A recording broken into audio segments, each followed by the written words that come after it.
اب اس عورت کے کچھ عرصے بعد بچے کی ولادت ہوئی. بچہ تھوڑا سا بڑا ہوا, باہر ماں کے ساتھ چلنے لگا, گھومنے پھرنے لگا. تو باہر گیا تو ایک بھیڑیا آیا, اور بھیڑیا آ کر اس کے بچے کو اس نے منہ سے پکڑا اور بھاگ. ماں پیچھے بھاگ رہی, میرا بیٹا میرا بچہ, اور بھیڑیا آگے بھاگ رہا ہے. اللہ اکبر.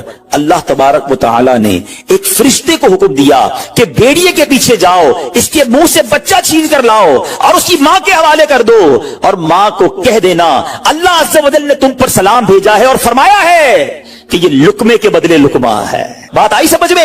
اپنا لقمہ جو تم نے میری راہ میں دیا تھا, بھیڑیے کے لقمے سے تمہارے بیٹے کو بچایا ہے تمہارے رب نے, اللہ نے سلام بھیجا ہے. اے میرے میٹھے اسلامی بھائیو, یہ حدیث بتا رہی ہے کہ گناہ نیکی جو تھوڑی سی بھی ہو نا, وہ ضائع نہیں کی جاتی, وہ اللہ کے یہاں محفوظ ہے.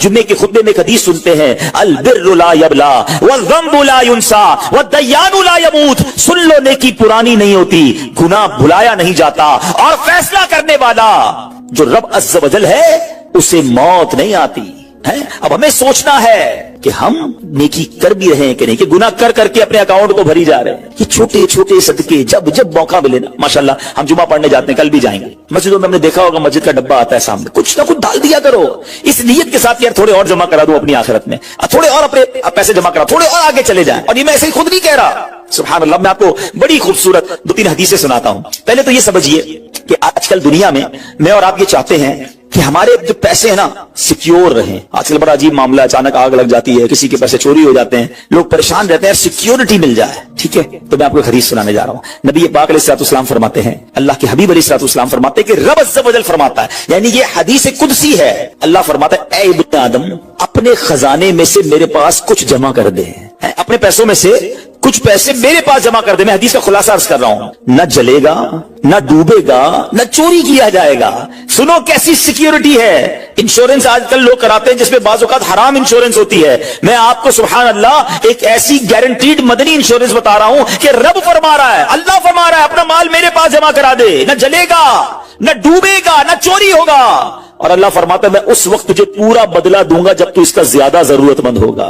کون سا وقت ہوگا وہ؟ قیامت کا دن, جب بچہ ماں کے پاس جائے گا نا, ماں ایک نیکی دے دے, ماں پھنس گیا ہوں, ایک نیکی چاہیے. ماں اس ایک نیکی میں بھی بیٹے کی مدد نہیں کرے گی. ماں جائے گی اولاد کے پاس کہ بیٹا میرا ایک گناہ لے لو, اولاد کہے گا ماں سے کہ نہیں میں تمہاری مدد نہیں کر سکتا. باپ بیٹے کی ہیلپ نہیں کرے گا.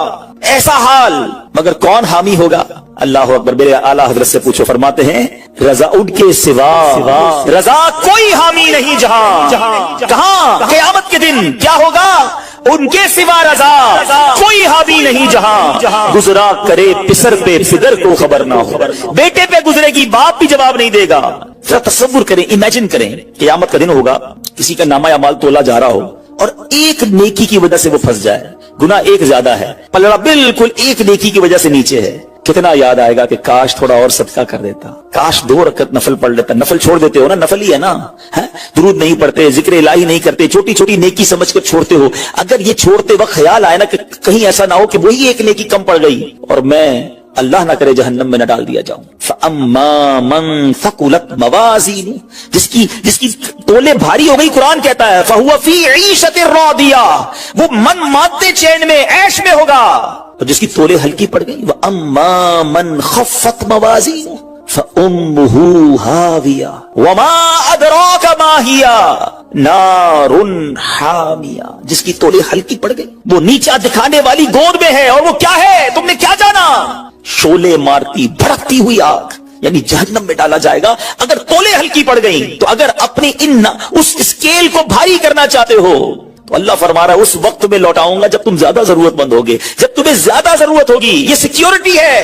اچھا, پھر کچھ لوگ بڑے عجیب ہیں, وہ کہتے ہیں یار پیسے تو ہم نے خرچ کر دیے, رمضان میں دی نا, زکات بھی پوری دے دی, بڑا کاؤنٹ کر کے چلتے ہیں, پورے ہو گئے بھائی, اب اگلے سال آنا. وہ اللہ کے بندو, جو رب تمہیں روز دے رہا ہے, عطائیں دیے جا رہا ہے, اور تم کیلکولیٹ کر کے لاک کر دیتے ہو صدقے کو. ایسا نہ کرو. میں آپ کو ایک اور حدیث سناتا ہوں. اللہ کے حبیب صلی اللہ تعالی علیہ وسلم فرماتے ہیں, پیارے آقا نے فرمایا مال کو روک کر نہ رکھو, روک کر نہ رکھو, کہیں یہ نہ ہو کہ تم سے بھی روک لیا جائے. ہمارے لیے تو نہیں روکا جا رہا نا. مثال کے طور پہ دکاندار بیٹھے ہوں گے یا بزنس کمیونٹی کے لوگ بیٹھے ہوں گے, آپ کا مثال کے طور پہ مہینے کا 1 لاکھ روپے کا خرچہ ہے.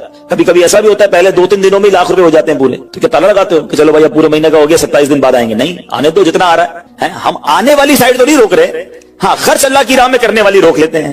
جب وہ دینے میں نہیں روک رہا تو تم اللہ کی راہ میں خرچ کرنے میں نہ روکو. میں حدیث سنا رہا ہوں کہ روک روک کر خرچ نہ کرو, روک روک کر نہ رکھو, کہیں یہ نہ ہو کہ تم سے بھی روک لیا جائے. ایک دوسری روایت میں کہ نبی پاک علیہ الصلوۃ والسلام نے فرمایا خرچ کرو, گن گن کر نہ رکھو, کہیں یہ نہ ہو کہ اللہ بھی تمہیں گن گن کر نہ دے, کہیں یہ نہ ہو کہ اللہ بھی تمہیں گن گن کر دے. اور بچا بچا کر نہ رکھو, کہیں ایسا نہ ہو کہ اللہ بھی تم سے بچا بچا کر رکھنے لگے. ادھر سے رک گیا نا, عطائیں رک گئی تو کہاں جائیں گے آپ دیکھیں. اچھا آج کے دور میں تھوڑا سا آپ سروے کر لیں, جتنے لوگ آپ کو صدقہ خیرات چیریٹی کرنے والے, کھانا کھلانے والے آپ کو جو لوگ ملیں گے نا, آپ دیکھیں ان کا سرمایہ بڑھ ہی رہا ہوتا ہے, ان کا مال میں اضافہ ہی ہو رہا ہوتا ہے, کیونکہ اللہ پاک انہیں دنیا میں بھی نواز رہا ہوتا ہے. تو ہے میرے میٹھے اسلامی بھائیوں, پھر کتنی چیزیں آپ دیکھیں کہ بچ رہی ہیں, بلاؤں سے بچ رہے ہیں, آفتوں سے بچ رہے ہیں, رزق میں اضافہ, بری موت سے بچاؤ, قیامت کے دن اپنے صدقے کے سائے میں بندہ رہے, دنیا میں مال میں اضافہ, یعنی بینیفٹ ہی بینیفٹ ہے, فائدہ ہی فائدہ ہے اللہ کی راہ میں خرچ کرنا.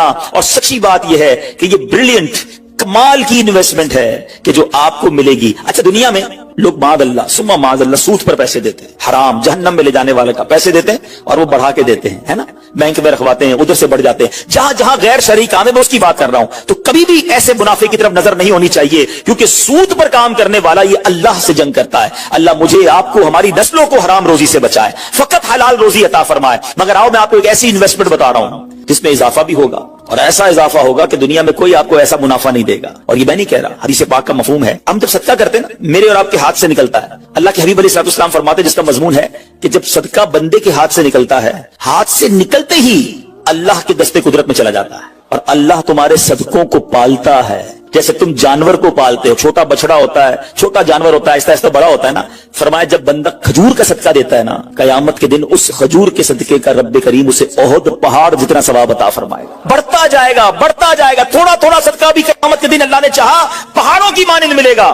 تو میں آپ سے پوچھتا ہوں کہ آخرت کے اکاؤنٹ میں کیا جمع کروایا ہے؟ لوگ کہتے ہیں میں نے فلاں جگہ سیف ڈپوزٹ کرائی ہوئی ہے, فلاں جگہ انویسٹمنٹ کی ہوئی ہے, فلاں پراپرٹی لی ہوئی ہے, اس کا ریٹ بھی بڑھ رہا ہے, ادھر سے کرایہ آ رہا ہے, سونا لے کے رکھ لیا اس کا ریٹ بڑھ رہا ہے. جناب ڈالر رکھنا چاہیے, عجیب عجیب پلاننگ ہے. کس لیے؟ دنیا کے لیے. ادھر کے لیے کوئی اکاؤنٹ کھولا نہیں کھولا. آخر میں آپ کو لاجیکلی ایک چوٹ کرنے والا واقعہ سناتا ہوں, پھر انشاءاللہ کنکلوژن کی طرف آتے ہیں. کہ ایک ملک تھا, اس میں بڑا نرالا کمپٹیشن ہوا, امیزنگ, حیرتناک. بادشاہ تو بادشاہ ہوتے ہیں, مرضی جو ان کی کریں. بادشاہ نے اعلان کر دیا جناب پورے ملک میں چیک کرو سب سے بڑا بے وقوف کون ہے, اس کو تحفہ دینا. عقل مندوں کے مقابلے تو سنے تھے, بے وقوف کا مقابلہ. چلے جناب شروع ہو گئے مقابلے. عجیب عجیب بے وقوف آتے تھے, اپنے کرتب دکھاتے, اپنی باتیں دکھاتے. وزیر تھے جو ٹیسٹ کرتے کرتے کرتے آخرکار ایک بندہ ایسا تھا جس سے بڑا بے وقوف پورے ملک میں نہیں تھا. بادشاہ کے سامنے کھڑا کر دیا. بادشاہ سلامت بڑے تجربے کیے, بڑے ٹیسٹ کیے.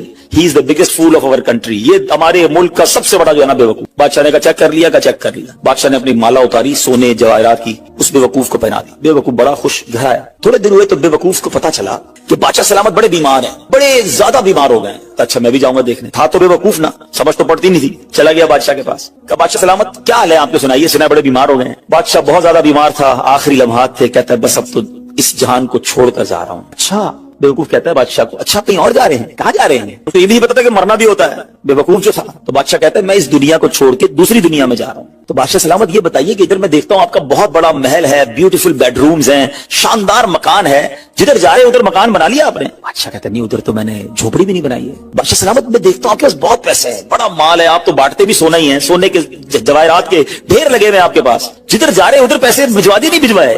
بادشاہ کہتا ہے میں نے تو وہاں بوٹی کوڑی بھی نہیں بھجوائی ہے. بادشاہ صاحب میں دیکھ رہا ہوں آپ کے آس پاس بڑے خادم خادمائیں, کنیز غلام ہیں, ہر طرف آپ کی خدمت گار ہیں, جدھر جا رہے ہیں ادھر کچھ غلام کنیز خادمہ بھجوائے نہیں بھجوائے؟ بادشاہ کہتا ہے ادھر تو کوئی خادم نہیں ہوگا. اس بے وقوف نے بڑی کمال کا کام کیا, اس نے وہ مالا اتاری اور بادشاہ کے گلے میں بنا دی. کہا حضور پھر مجھ سے بڑے بے وقوف تو آپ ہوئے نا, آپ کو پتا ہے آپ کہیں اور جا رہے ہیں, آپ کو پتا ہے اس دنیا سے آپ کسی اور دنیا میں جا رہے ہیں, نہ گھر بنایا, نہ پیسے بھجوائے, نہ خادم بھجوائے, کرو گے کیا ادھر؟ بس تو یہ حکایت ہے, مگر سچ بتاؤ یہ کتنی بڑی چوٹ ہے. شاید جتنے لوگ مجھے یہاں سن رہے ہیں سب گھر میں ہی رہتے ہیں, جھوپڑی میں یا روڈ پہ کوئی نہیں سوتا ہوگا. دنیا میں جو مجھے سن رہے ہیں بہت سو کے پاس مکانات ہیں, مگر کیا جنت میں گھر بن گیا؟ ادھر سے تو جانا ہی ہے نا, تھوڑے دن رہ گئے. جی ہاں تھوڑے ہی دن رہ گئے. ہمیں نہیں پتا کہ آج کا دن اور آج کی رات بھی زندہ رہیں گے کہ نہیں, لیکن جیسے ہی آنکھیں بند ہوئی, جیسی ہی سانسیں ختم ہوئی, ادھر کیا ہے میرے پاس؟ ادھر تو گھر میرا نہیں, پرایا ترکا. کیا کہتے جیسے ہی میری اور آپ کی آنکھیں بند ہوں گی نا, حساب کتاب شروع ہو جائے گا. یہ بیٹے کو کتنا ملے گا, بیٹی کو کتنا ملے گا, بیوی کو کتنا, جناب رشتہ دار سارے حساب کتاب لے کے بیٹھ جائیں گے. میرا کچھ بھی نہیں بچنا. بلکہ کتابوں میں لکھا کہ جب انسان مرتا ہے نا, قبر میں جاتا ہے تو گھر والے کہتے ہیں میت نے پیچھے کیا چھوڑا, فرشتے کہتے ہیں میت نے آگے کیا بھیجا ہے, بتاؤ نا کیا بھیجا ہے ادھر گھر ریڈی ہے کہ نہیں, ادھر کچھ پیسے, ادھر کوئی ڈپازٹ, جو اللہ فرما رہا ہے اپنا خزانہ میرے پاس جمع کروا, میں تجھے لوٹاؤں گا, میں نے جمع کروایا کہ نہیں. یہ سوچنے والی بات ہے, یہ سب ادھر رہ جائے گا, کتنا کھا لوں گا میں, کتنا پہن لوں گا, جو بڑا ہوا وہ ادھر ہی رہ جانا ہے, ادھر بھیج دوں کیونکہ وہاں اکیلا ہوں گا, میرے اعمال تولے جائیں گے اور مجھے پتا ہے گناہ ہی گناہ ہے, خطائیں ہی خطائیں ہیں, مارا جاؤں گا, پکڑا جاؤں گا, اگر اللہ صدقہ قبول کر لے, کچھ نیکیاں ایسی کر جاؤں جو آخرت کے اکاؤنٹ میں جمع ہو جائے. تو اے میرے میٹھے اسلامی بھائیوں, خدا را آج یہ ذہن بنا لیجئے کہ جب بھی اللہ کی راہ میں خرچ کرنے کی باری آئے تو اس کو برڈن فیل نہ کریں, بوجھ فیل نہ کریں, سعادت فیل کریں, محسوس کریں کہ یا اللہ تیری مہربانی, پھر موقع دیا اپنے اکاؤنٹ میں جمع کرانے کا. دنیا میں ہم کسی کو کوئی پیسے دیں کہ بھئی یہ میرے 50,000 روپے ذرا رکھ لو, اور تھوڑے دنوں بعد میں اس کو کہوں یار وہ جو میرے 50,000 تھے اس میں سے 5,000 دے دو, یہ صاحب مجھے 5,000 واپس دے دیں, انہوں نے مجھ پر کوئی مہربانی کی نہیں نا, پیسے میں نے دیے, میرے ہی پیسے تھے, اور 50 میں سے میں نے 5 ہی مانگے ہیں. اچھا میں اس 5,000 پہ اس کو شاباش بھی دوں, تحفہ بھی دوں, خوش بھی ہو جاؤں, تو لوگ کہیں گے کمال ہے یار, اپنے ہی پیسے تھوڑے سے لے کر پھر کس بات کی خوشی ہے, پھر کس بات کا انعام ہے.